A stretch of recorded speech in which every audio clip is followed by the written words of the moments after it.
Hello everyone, and welcome back to Dragalia Foundry. Well, I finally did it. I finally was able to get my first clear on Midgardsormr, and that's what I want to share with all of you today. On screen now are the stats of the Yuden that I used for this clear, and as you can see, this Yuden is a little bit on the weaker side for this type of challenge. So the truth is, this was a pretty hard carry. Thankfully, on my Discord, there are people who are playing this regularly. They are among the few people, probably around 10,000 at this point, who have been able to clear Midgardsormr in the game. And thanks to the help of many of them, over about a month of practice, I was finally able to get my first clear.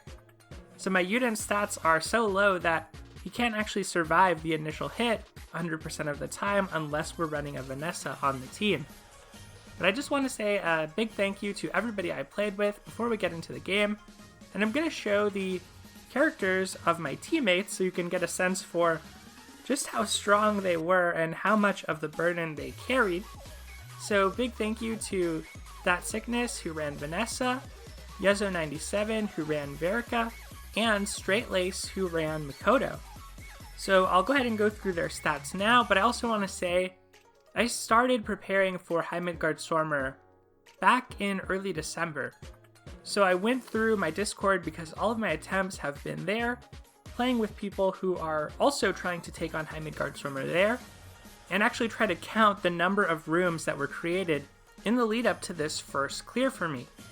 So looking back, I came across a lot of names of people I played with, so I just wanted to say thank you to Cup, Joey, For the Void, Iron Azan, Ryoichi, Marxist Harpy, Salty Slayer, Hedgelord, Lalm, Justin167, Balmond, Eggless. There are probably other people I am leaving out, and thank you also to all my fellow Yudens and Navids, who I would rotate in and out with as we did our attempts. Good luck to everybody attempting this, it is pretty tough. And to provide some perspective, going back and counting between December 3rd and January 3rd yesterday, which is when I got my first clear, it took me over 200 attempts in order to get to this point. And a lot of those were front-loaded in that first week once I got my worm print crafted, once I had my weapon, my 5-star flame sword. I did about 130 that week, and then I had some technology struggles in the month of December, so I started to pick it up in late December and in January, and did those 60 or so extra attempts throughout December, and really, the day that I was able to clear, it was on our 4th attempt. So I'm really happy that I got to this point. Hopefully this and other videos out there show that it is possible to do this as a free-to-play player. The bar is becoming a little bit harder for newer players because you don't have Pele. Pele was a free flame dragon we got from Loyalty's Requiem, the very first raid in the game, who provides 30% strength. She is not the greatest pick by any means, but if you don't have Ifrit with 3 copies or more, if you don't have Cerberus or Agni, that is pretty much your best option as a free-to-play where you can't necessarily rely on the gacha or go ham trying to get those summons. Now, you can also use Phoenix if you're running Verica, but basically I never summoned Verica, I never summoned Vanessa, and only recently, earlier this week, did I get Mikoto, who are kind of the 3 best picks from the gacha. So I am probably going to build out my Mikoto now and start to farm Midgardsormr. But let's go ahead and get into this video, get into the actual gameplay itself. Once again, thank you so much to everybody who helped me to reach this point. It was by no means a perfect run, but as you can see, hopefully as much as my Yuden stats were poor, I was able to contribute to my team and help get us that clear. So here we are, boss battle. And right before this, we had gotten a run that was super close. I died at the end, we were off by a sliver of health, so my hands were kind of shaking at this point. I didn't get that force strike that you want to do there in order to stay close to Midgardsormr, but I just kept mashing the attack. Now, I honestly tried this a lot with Navid, but not having that stun res, it really hurts when you get stunned on those dash attacks, and it is hard to recover from that. So I still want to eventually get a clear with Navid, but honestly Mikoto's just going to be so much easier now, so that's probably the way I'm going to go. I definitely play a little bit risky. I mean, considering that Yuden's poor strength, I do try to iframe a lot of the attacks that High Midgardsormr does, and often that would get me in trouble in our practice where I wouldn't necessarily know his patterns, and I didn't really watch a lot of clear videos before this. I kind of learned by doing. So here, we're getting to a point where something happens right at this moment, and I thought this was the end of the run. That was a pretty big mistake, using that skill, thinking that that first ball was going to come toward me when actually the second one did, and the cooldown in that jump is long enough. That could have easily been the end of the run if I hadn't gotten that clutch heal, so that was the first of many near-death experiences for poor Yuden.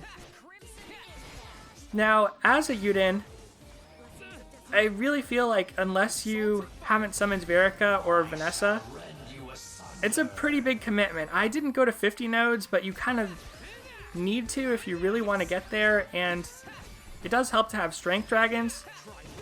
When I was in that corner over there, that was another close call. But now that the boss is in overdrive, Yuden is able to contribute a little bit more because the sword is pretty good at breaking the overdrive gauge. I'm not getting 100% input on my force strikes. I want to be doing a 1-1 combo, but it doesn't work out every time. But then we break the boss, I get that defense down from my Exalted Fire, and we decided to Dragon at the break because the previous match we were just missing a sliver of damage. So now I barely escaped this Trident Tempest. Another close call for sure. And we're getting to the point of the match where this was another near-death experience. That was crazy. But where Midgardsormr will do Gale Blast. And that was something that took me a long time to wrap my head around. Basically what you want to do is go under the big tornado with the white ring around it and walk up or roll up the side of the map to avoid the other tornadoes, and that's the most consistent way to avoid that. So there have been so many matches where the tornado just spawned on me, I wasn't paying attention to the clock properly, and we were able to all get through it this time. Everybody's playing really well. Here we go, another scare. And because Midgardsormr dashes both before a spin attack and a Tempest Trident at times, I usually iframe the spin attack, and there were so many times I used an Exalted Fire only for him to use the Tempest and just destroy me. There I kind of overlapped toward the end with Verika, so I was a little bit worried about that, especially because this part of the fight I don't know very well. I hadn't gotten this far very many times. But then I was able to apply some damage to the overdrive gauge, thankfully run over to the other side of the screen, roll up the map, and everybody was healthy. This was a great place to be with this amount of time on the clock. So then I just approach, I'm trying to break as quickly as I can, using skills kind of out of fear that one of the balls was going to head toward me. And then, unfortunately, our Vanessa took a hit. I am trying to spam attacks, spam Force Strike here. We get the break. And from there, we have a good amount of time left. And finally, after a month of attempts, I was able to get my first clear. So that is exactly how it went down, recorded for posterity for all of you. I am thinking this will be easier as I go along, and it's honestly one of those things that's almost like muscle memory at some point, where you kind of just have to learn the patterns. It reminds me a lot of the Abyssal maps, actually, in Fire Emblem Heroes, where most of the challenge is from the fact that if you get hit once, you wipe, essentially. And maybe you can take one hit, like I did in that really clutch moment where I got a heal, but if you get hit by a Trident Tempest or something, you're pretty much done. And without stun res, that's going to be very hard if you're a close range character, because all of Midgardsormr's dashes, you want to play very conservatively. I do think Sanoa has a bit of an easier time because she has range, but her challenge is just getting the HP to survive. So there you have it, I collect my epithet.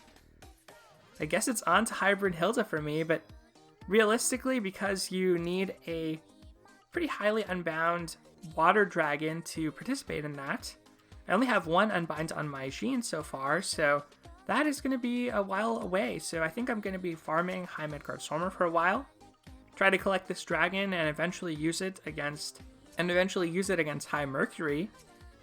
There we go, collected my first copy of High Midgardsormr. Still a lot in this treasure trade I have to collect, and it's going to become costly to do so, as you can see. But let's go ahead and take a look at High Midgardsormr. Very cool dragon because it adds extra dragon time. It's the only dragon with a second ability.